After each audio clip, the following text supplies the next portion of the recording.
ಓಂ ನಮಃ ಶಿವಾಯ. ವೀಕ್ಷಕರೇ, ಇವತ್ತಿನ ವಿಷಯ ರಥಸಪ್ತಮಿ. ನೋಡಿ, ಜನವರಿ 25ನೇ ತಾರೀಕು ಭಾನುವಾರ ವಿಶೇಷವಾಗಿ ಬಂದಿದೆ. ಭಾನುವಾರ ಜನವರಿ 25 ಭಾನುವಾರ 2026 ರಥಸಪ್ತಮಿ ಇದೆ. ನಕ್ಷತ್ರವೂ ತುಂಬಾ ಚೆನ್ನಾಗಿದೆ. ಒಳ್ಳೆ ಗಜಕೇಸರಿ ಯೋಗವ ಇದೆ.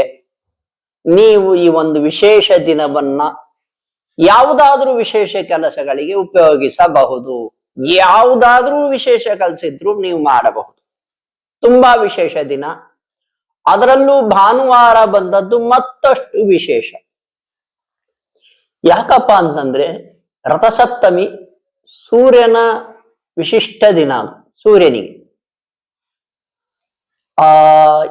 7 ಕುದುರೆ ಮೇಲೆ ಭಗವಂತ ಬರ್ತಾನೆ ಅನ್ನೋ ನಂಬಿಕೆ ಶಾಸ್ತ್ರಗಳಲ್ಲಿ. ಸಪ್ತಾಶ್ವ, ಸಪ್ತೈಲ, ಸಪ್ತವಾಹನ ಅಂತ ಕರಿತೇವೆ.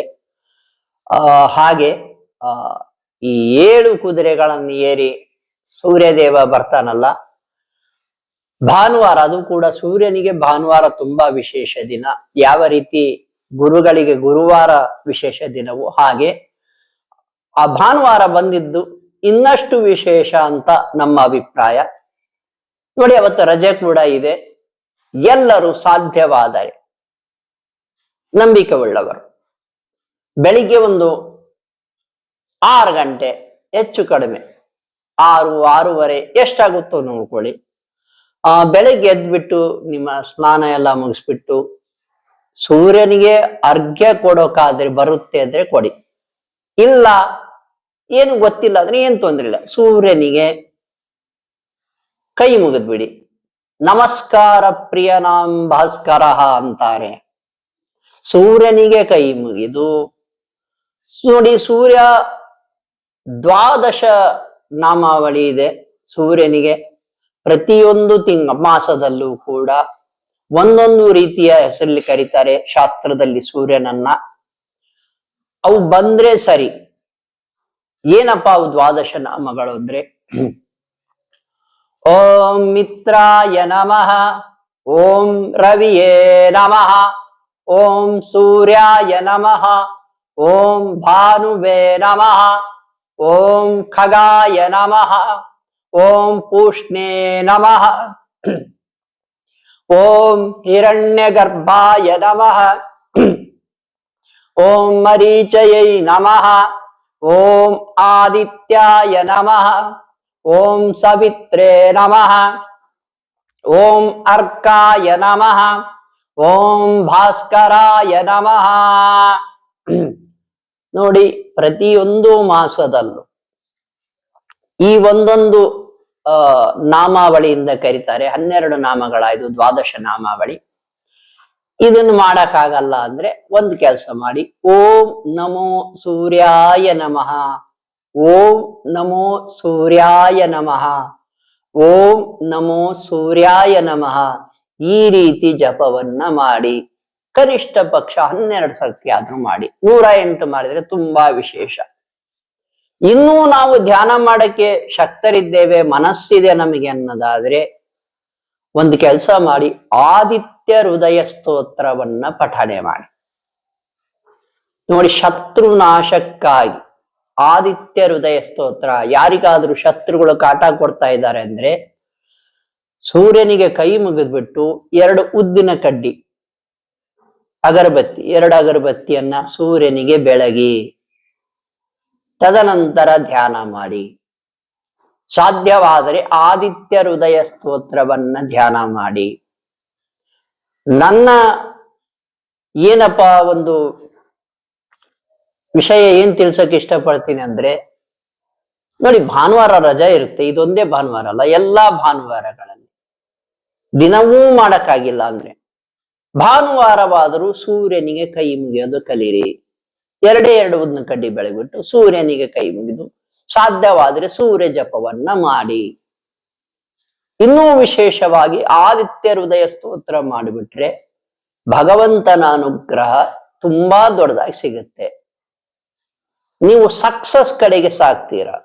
ಯಾರಿಗಾದ್ರೂ ಸ್ಟಾರ್ ಆಗ್ಬೇಕು, ಮಿಂಚಬೇಕು ಅಂತಿದ್ರೆ ಆದಿತ್ಯ ಹೃದಯ ಸ್ತೋತ್ರ ಮಾಡಬಹುದು.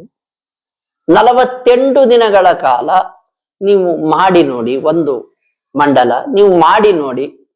ಹೀಗೆ ಮಾಡೋದ್ರಿಂದ ತುಂಬಾ ವಿಶೇಷವಾಗಿರ್ತದೆ. ಸೂರ್ಯ ದೇವರ ಅನುಗ್ರಹ ದೊರೆಯುತ್ತದೆ. ಇನ್ನು ರಥಸಪ್ತಮಿ ಬಗ್ಗೆ ಹೇಳ್ತಾ ಇದ್ದೆ. ರಥಸಪ್ತಮಿ ದಿನದಂದಾದ್ರೂ ಕೂಡ ಭಾನುವಾರವೇ ಬಂದಿದೆ, ರಜೆ ಇದೆ, ಎಲ್ಲರೂ ಕೂಡ ಸೂರ್ಯ ದೇವನಿಗೆ ಕೈ ಮುಗಿರಿ. ಆ 2 ಉದ್ದಿನ ಕಡ್ಡಿ ಬೆಳಗ್ರಿ. ಸೂರ್ಯ ಮಂತ್ರವನ್ನ ನಾ ಹೇಳ್ಕೊಟ್ಟಿದ್ದೇನೆ, ಜಪಿಸಿದ್ರೆ ಸಾಕು. ಆ ಸೂರ್ಯ ಗ್ರಹಗಳ ರಾಜ ನೋಡಿ. ಗುರುಬಲ, ಶುಕ್ರ ದೆಸೆ ಇವೆಲ್ಲ ಮಾತಾಡ್ತಾ ಇರ್ತೇವೆ.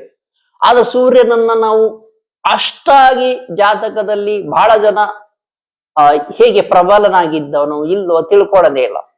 ಆದ್ರೆ ಗ್ರಹಗಳ ರಾಜ ಸೂರ್ಯ, ಆದಿತ್ಯ ನಾರಾಯಣ ಅಂತ ಕರಿತೇವೆ. ಸೂರ್ಯ ಕಾಣುವ ದೇವರು ಅಂತ ಕೂಡ ಕರಿತೇವೆ. ಆದ್ದರಿಂದ ಸೂರ್ಯನಿಗೆ, ಗ್ರಹಗಳ ರಾಜನಿಗೆ ನೀವು ಒಮ್ಮೆ ನಮಸ್ಕಾರ ಮಾಡೋದು ತುಂಬಾ ಒಳ್ಳೆಯದು. ಅದು ಕೂಡ ರಥಸಪ್ತಮಿಯಲ್ಲಿ ಮಾಡಿದರೆ ತುಂಬಾ ವಿಶೇಷ. ನೋಡಿ, ಶಾಸ್ತ್ರಗಳು ವಿಶೇಷ ದಿನಗಳನ್ನು ಕೊಟ್ಟಿದೆ. ಶಿವನಿಗೆ ಶಿವರಾತ್ರಿ, ಸಪ್ತಮಿ, ರಥಸಪ್ತಮಿ ಹೇಳಿದೇವಲ್ಲ, ಅಷ್ಟಮಿ ಬಗ್ಗೆ ಕೂಡ ಹೇಳ್ತೇವೆ ಮುಂದಿನ ದಿನದಲ್ಲಿ. ಈ ರಥಸಪ್ತಮಿಯಂದು ಸೂರ್ಯನಿಗೆ ಕೈ ಮುಗಿರಿ, ಎಲ್ಲರಿಗೂ ಒಳಿತಾಗಲಿ. ಸೂರ್ಯನು ಆರೋಗ್ಯಕ್ಕೂ ಕೂಡ ಒಂದ್ ರೀತಿ ಅಧಿಪತಿಯಾಗಿರ್ತಾನೆ ಸೂರ್ಯ. ಆದ್ದರಿಂದ ಸಕ್ಸಸ್ಗೂ ಕೂಡ, ನಿಮ್ಮ ಉದ್ಯೋಗದಲ್ಲೂ ಕೂಡ ಆಧಿಪತ್ಯ ವಹಿಸ್ತಾ ಇರ್ತಾನೆ. ಆದ್ದರಿಂದ ಸೂರ್ಯನಿಗೆ ಕೈ ಮುಗಿಯೋದು ಕಲೀರಿ. ಮಿಸ್ ಮಾಡ್ಕೋಬೇಡಿ. ತುಂಬಾ ಶಕ್ತಿಯುತವಾದ ದಿನವನ್ನ ಉಪಯೋಗಿಸ್ಕೊಳ್ಳಿ, ಸದುಪಯೋಗಪಡಿಸ್ಕೊಳ್ಳಿ ಅಂತ ಹೇಳ್ತೇನೆ. ಸಾಧ್ಯವಾದ್ರೆ ಆದಿತ್ಯ ಹೃದಯ ಸ್ತೋತ್ರ ಧ್ಯಾನ ಮಾಡಿ, ಪಠಣ ಮಾಡಿ. ಸಾಕ್ಷಾತ್ ಭಗವಂತನಾದ ಶ್ರೀರಾಮರಿಗೆ ಅಗಸ್ತ್ಯ ಮಹರ್ಷಿಗಳು ರಾವಣನನ್ನು ಸೋಲಿಸಲಿಕ್ಕಾಗಿ ಆದಿತ್ಯ ಹೃದಯ ಸ್ತೋತ್ರವನ್ನ ಬೋಧನೆ ಮಾಡಿರ್ತಾರೆ, ಹೇಳ್ಕೊಟ್ಟಿರ್ತಾರೆ. ಆ ಆದಿತ್ಯ ಹೃದಯ ಸ್ತೋತ್ರವನ್ನ ಧ್ಯಾನ ಮಾಡಿ ಭಗವಂತನೇ, ಶ್ರೀರಾಮರೇ ಧ್ಯಾನ ಮಾಡಿರ್ತಾರೆ, ರಾವಣನನ್ನು ಸೋಲಿಸ್ತಾರೆ. ನಿಮ್ಮ ಶತ್ರುಗಳು ಸೋಲೋದಿಲ್ವಾ? ಯೋಚನೆ ಮಾಡಿ. ರಥಸಪ್ತಮಿಯ ದಿನದಂದು ಸೂರ್ಯ ದೇವನಿಗೆ ಕೈ ಮುಗಿರಿ. ಸಣ್ಣ ಮಕ್ಕಳು, ನಿಮ್ಮ ಮಕ್ಕಳು, ಮನೆಯವರು ಎಲ್ಲರೂ ಕೈ ಮುಗಿರಿ. ಭಗವಂತನ ಅನುಗ್ರಹಕ್ಕೆ ಪಾತ್ರರಾಗಿ ಅಂತ ಹೇಳ್ತಾ ಈ ವಿಡಿಯೋವನ್ನು ಮುಗಿಸ್ತಾ ಇದ್ದೇನೆ. ಶುಭವಾಗಲಿ.